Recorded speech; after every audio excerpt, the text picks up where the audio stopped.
नमस्कार दोस्तों, आज हम पुनः उपस्थित हैं एक नए वीडियो के साथ।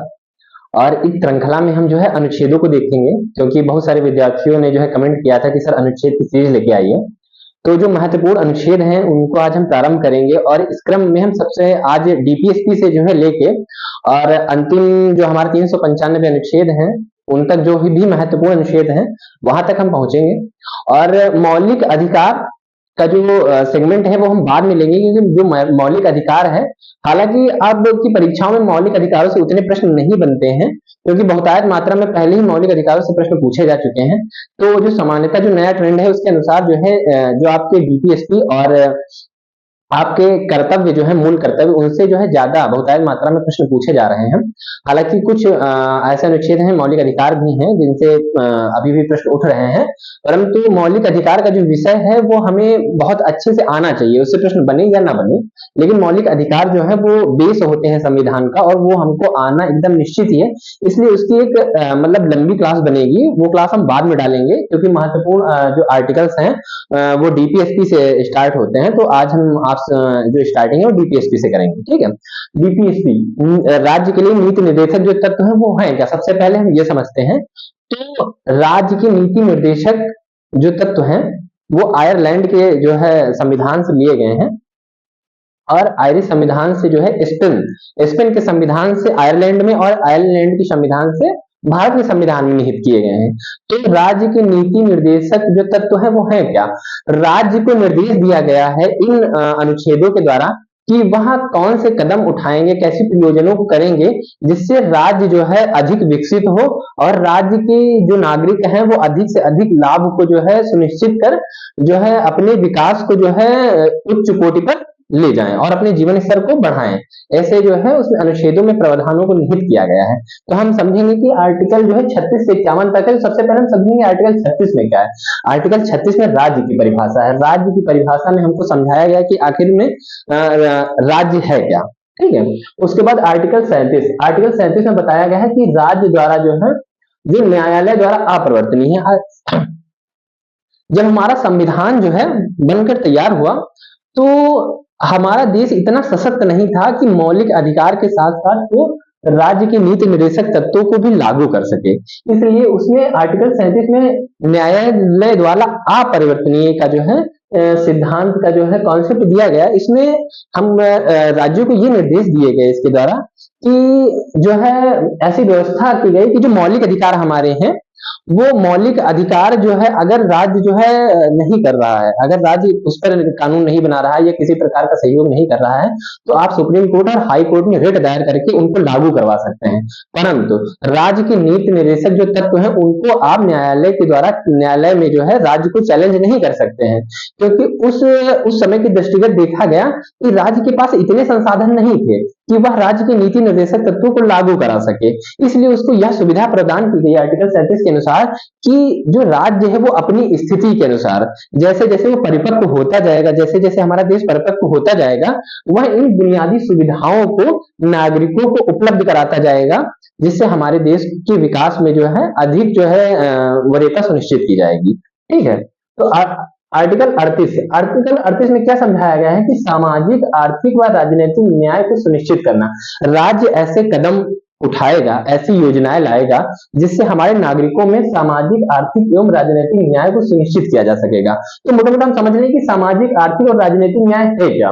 जैसे सामाजिक न्याय मतलब समाज में जो नागरिक हैं, जो जातियां हैं, जो वर्ण है, एक मोटा मोटा हम उदाहरण लेते हैं कि उनमें समता हो। सामाजिक न्याय मतलब जैसे कि आर्टिकल 17 में बताया गया अस्पृश्यता का अंत, मतलब छुआछूत का अंत, मतलब जिस जो मतलब कोई भी स्थान है या कोई भी ऐसा विषय है जिस पर एक उच्च वर्ग का व्यक्ति जो है आसीन रह सकता है, वहां निम्न वर्ग का भी व्यक्ति आसीन रह सकता है।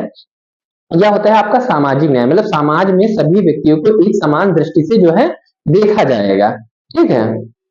उसके बाद आर्थिक न्याय क्या है कि आर्थिक न्याय में ऐसा सुनिश्चित किया गया कि जो निम्न तबके के व्यक्ति हैं, निम्न कोटि के व्यक्ति हैं, जिनकी मतलब जिनकी आय बहुत निम्न है, उनके लिए ऐसे प्रयोजन किए जाएंगे कि वह उच्च स्तर पर जो है आ सकें।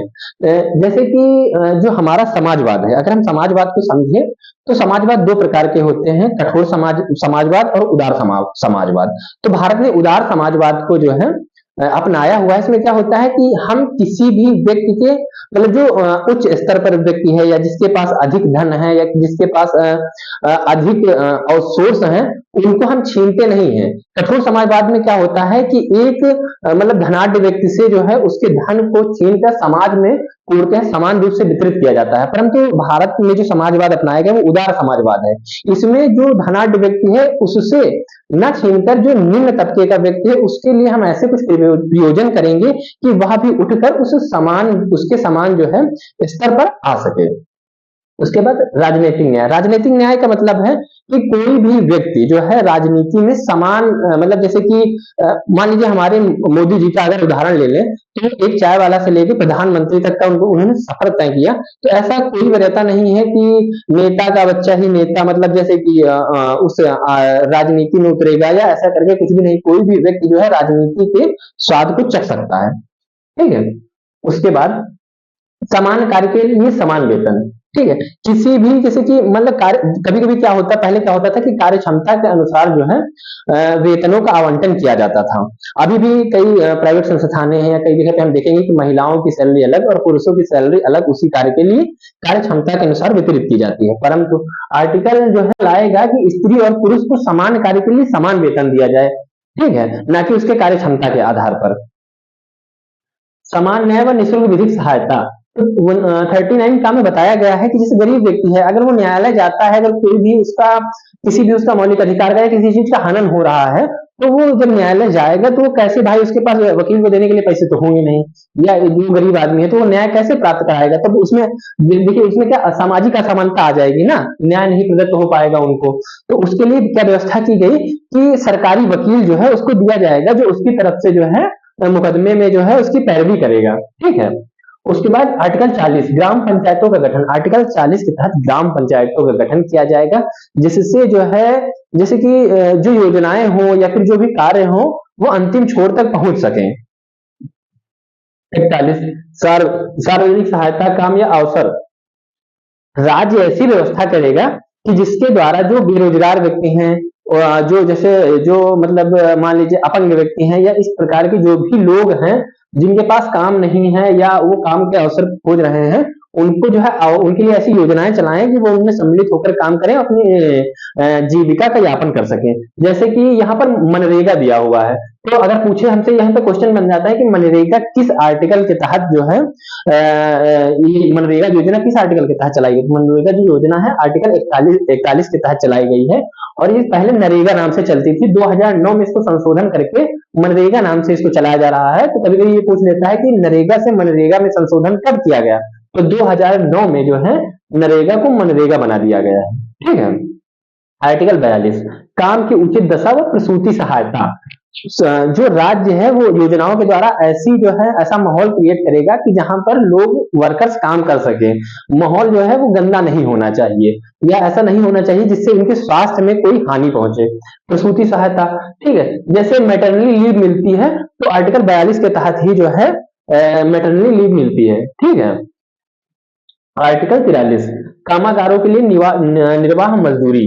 तो निर्वाह मजदूरी जैसे मिनिमम वेजेस तय किए जाते हैं, तो इसी आर्टिकल के तहत जो है सरकार मिनिमम वेजेस को तय करती है कि जिससे जो है मजदूरों का शोषण ना हो सके, और इसी के तहत कुटीर उद्योग की स्थापना जो है करने का जो है मतलब प्रयास किया जाए। आर्टिकल 43 का द्वारा जो है उद्योग प्रबंधन में श्रमिकों की भागीदारी सुनिश्चित करना। देखिए जैसे कि कोई भी श्रमिक है, किसी कंपनी में वो काम कर रहा है, ठीक है, तो मान लीजिए उसने अपने जीवन के 20 साल दे दिए और उसको एक सैलरी मिल रही है, तो क्या वो सैलरी पर्याप्त है। तो उसमें बताया गया आर्टिकल 43 का में कि उसको जो है जो मतलब कंपनी में कुछ शेयर या कुछ उसका धारा कुछ उसके मतलब कुछ उसका भाग सुनिश्चित किया जाए कि जिससे वह जो है अपनी जीविका का यापन और अच्छी बेहतर ढंग से कर सके। ठीक है। इसी तरह आर्टिकल 44 है समान नागरिक संहिता। यह सिर्फ गोवा में लागू है।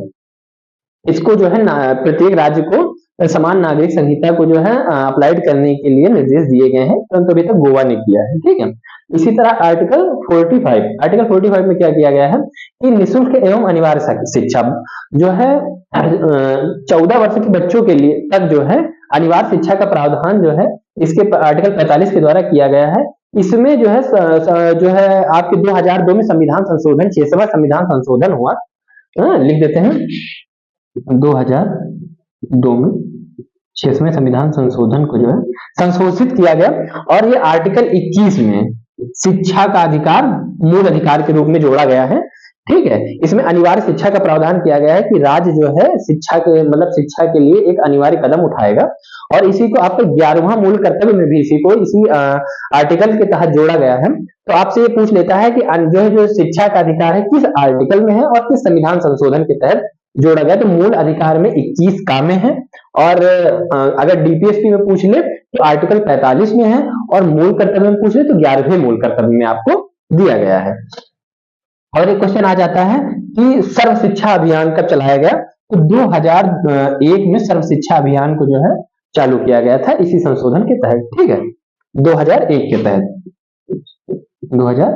तहत। ठीक है, ये क्वेश्चन आपका यहां से बन जाता है कि सर्व शिक्षा अभियान कब चालू हुआ, तो सर्व शिक्षा अभियान 2001 में चालू हुआ। ठीक है, कौन से संविधान संशोधन के तहत जो है शिक्षा के अधिकार को मूल के अधिकार के रूप में परिवर्तन किया गया, तो जो है 6वें संविधान संशोधन 2002 के द्वारा। ठीक है, इसी तरह जो है 21 और 21 का में जोड़ा गया है। ठीक है, और हम देख लेते हैं हाँ, और एक इसी में पूछ लेता है कि मिड डे मील योजना कब से लागू हुई, कभी कभी प्रश्न बन जाता है। तो 1995 से मिड डे मील योजना लागू है। ठीक है, इसी तरह हम जो है आर्टिकल 48 पे आ जाते हैं। आर्टिकल 48 गोवध को निषेध करता है। देखिए ये इंपॉर्टेंट है, यूपी में रह रहे हैं आप और ये इसके आने की संभावना बहुत ज्यादा है क्योंकि इस पे अधिकार मात्रा में चर्चा होती रहती है। कृषि व पशुपालन को आधुनिक एवं वैज्ञानिक तकनीक से करना, मतलब जो कृषि है तो हाइब्रिड बीजों का जो है के लिए जो है आपको मतलब हाइब्रिड बीज के लिए मतलब बहुत सारे जो है पंचवर्षीय योजनाओं में इसको अप्लाइड किया गया है। तो ये उसी के तहत जो है पंचवर्षीय योजनाओं में जो है उसको सम्मिलित किया गया था। ठीक है, अब आ जाते हैं 48 का में। 48 का में क्या कहता है कि पर्यावरण वन एवं वन्य जीव संरक्षण के लिए निर्देश दिए गए हैं। तो हम देख लेते हैं कि वन्य जीव संरक्षण अधिनियम, यहां से पूछ लेता है कभी कभी कि वन संरक्षण मतलब वन व वन्य जीव संरक्षण का प्रावधान किस आर्टिकल में किया गया, तो 48 का में या 48 डायरेक्ट देगा तो उसमें भी आप जो है कर सकते हैं कि आर्टिकल 48। ठीक है, उसके तहत अगर आप इसके तहत ये देखते हैं कि 3 प्रश्न कभी कभी बनते हैं कि नेशनल ग्रीन ट्रिब्यूनल एनजीटी की स्थापना कब हुई, तो 16 अक्टूबर 2020 को एनजीटी की स्थापना हुई। ठीक है, पर्यावरण संरक्षण अधिनियम कब आया, तो 1986 में पर्यावरण संरक्षण अधिनियम आया। ठीक है, वन्य जीव संरक्षण अधिनियम कभी कभी पूछ लेता है तो 1972 में वन्य जीव संरक्षण अधिनियम आया है। ठीक है, इसी तरह हम आर्टिकल जो है 49 को देखते हैं। 49 बहुत महत्वपूर्ण है, इसमें क्या कहते हैं, राष्ट्रीय महत्व के स्मारक व स्थानों को संरक्षण, जैसे कि ताजमहल है, आगरा का किला है, ठीक है, ऐसे इमामबाड़ा है अपने यहाँ, तो जो राष्ट्रीय महत्व के स्मारक है या स्थान है उनको संरक्षण जो है आर्टिकल 49 के तहत राज्य प्रदान करेगा। ये निर्देश संविधान द्वारा जो है राज्य को दिए गए हैं। ठीक है, अब आर्टिकल 25 भी बहुत ज्यादा महत्वपूर्ण है। कार्यपालिका से न्यायपालिका का पृथक्करण है ना, न्यायपालिका मतलब कार्यपालिका अपना कार्य अलग करेगी और न्यायपालिका अपना कार्य अलग करेगी, दोनों एक दूसरे में नहीं जुड़ेंगे। ठीक है, आर्टिकल 50 के द्वारा ये बताया गया। आर्टिकल 51 के द्वारा अंतरराष्ट्रीय शांति व सुरक्षा की अभिवृद्धि। अंतरराष्ट्रीय शांति एवं सुरक्षा मतलब अंतरराष्ट्रीय शांति मतलब कि हमारे यहाँ जो ऐसे प्रावधान करे गए कि नागरिकों के द्वारा कोई ऐसा भाषण या कुछ भी ऐसा विदेशी के लिए जो हमारे मित्र देश हैं उनके लिए जो है ना किया जाए। जैसे कि अभी हाल ही में जो है हमारे पड़ोसी देशों ने कुछ है जैसे मालदीव वगैरह जो है उन्होंने कुछ जैसे बोल दिया तो उस पर प्रतिक्रिया हुई, वहां के जो मिनिस्टर से उनको जो है निलंबित किया गया। इसी प्रकार से हमारे यहाँ है, तो हमारे यहाँ सुनिश्चित किया गया है कि कोई भी व्यक्ति या कोई भी नागरिक जो है किसी हमारे मित्र देशों के प्रति जो है ऐसा जो है अपशब्दों का प्रयोग या ऐसे चीजों का प्रयोग नहीं करेगा जिससे हमारे अंतरराष्ट्रीय संबंधों में कोई भी खटास पैदा हो या अशांति का माहौल एस्टेब्लिश्ड हो। ठीक है, इसके आगे के आर्टिकल हम जब अब देखते हैं। ओके,